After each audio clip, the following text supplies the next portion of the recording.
ای retail company Amazon نے برطانیہ میں کورونا وائرس کی تبدیل شدہ شکلوں کی ٹیسٹنگ کے لیے لیبارٹری بنانے کا اعلان کر دیا۔ تفصیلات بتا رہے ہیں لندن سے مقیم احمد۔ عالمی ریٹیل کمپنی ایمیزون نے برطانیہ میں اپنے صف اول میں کام کرنے والے ملازمین کو کورونا وائرس ویرینٹ سے متاثر ہونے کی ٹیسٹنگ شروع کر دی ہے اور اس کا ڈیٹا محکمہ صحت کو فراہم کر رہی ہے۔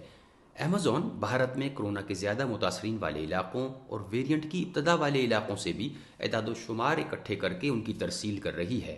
اس نے گزشتہ سال برطانیہ اور امریکہ میں عملے کی رضاکارانہ ٹیسٹنگ کے لیے لیبارٹریز بھی قائم کی تھیں۔ اب ایمیزون کورونا کی ویرینٹ یا تبدیل شدہ شکلوں کی ٹیسٹنگ کے لیے برطانیہ میں لیبارٹری بنانے جا رہی ہے۔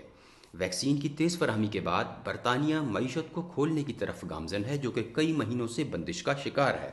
دوسری جانب بھارت میں پائے جانے والے ڈیلٹا نامی ویرینٹ کی ایمیزون کی لیبارٹریز والے علاقوں میں موجودگی اور پھیلاؤ کی اطلاع نے سب کو پریشانی میں مبتلا کر دیا ہے۔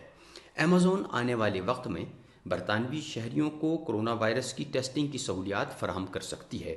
تاحال ایمیزون کی ٹیسٹنگ کی سہولت برطانیہ میں پہلی صف میں کام کرنے والے 30,000 ملازمین کو دستیاب ہے، جو کہ ویئر ہاؤسز اور ٹرانسپورٹ کے شعبے سے تعلق رکھتے ہیں۔ Muqeem Ahmed, city news, London.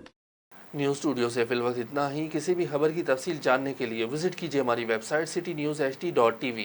اس کے علاوہ آپ ہمیں فیس بک، ٹویٹر اور انسٹاگرام پر بھی فالو کر سکتے ہیں۔ دیکھتے رہیے سٹی نیوز ایچ ڈی۔